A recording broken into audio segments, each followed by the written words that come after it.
ایک بھیڑیا ایک بکری پر چپٹا۔ اس نے بکری کو پکڑ لیا۔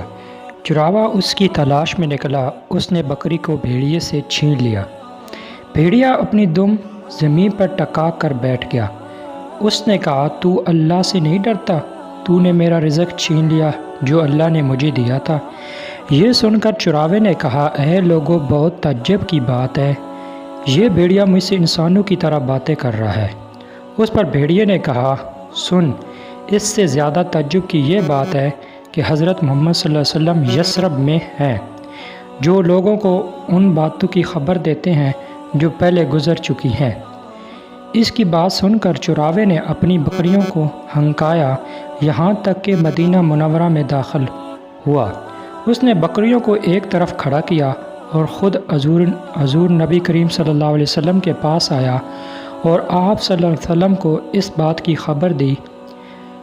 اس کے بعد نماز کا وقت ہو گیا۔ سب نماز کے لیے مسجد میں آ گئے۔ تب آپ نے اس چراوے سے کہا، تم ان سب کو یہ واقعہ سنا دو۔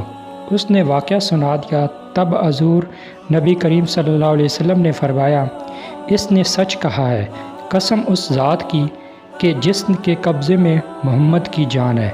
قیامت اس وقت تک قائم نہیں ہوگی جب تک درندے انسانوں سے کلام نہ کر لیں اور انسان اس کے کوڑے کا تسمہ کلام نہ کر لے، اس کے جوتے کا تسمہ کلام نہ کر لے، اس کے ران اسے ان باتوں کی خبر نہ دے دے جو اس کے گھر والوں نے اس کی عدم موجودگی میں کی ہوں گی، یعنی ایسا ہوگا قیامت سے پہلے ایسی باتیں دیکھنے میں آئیں گی۔ چنانچہ آج باتیں ریکارڈ ہوتی ہیں اور بعد میں سن لی جاتی ہیں۔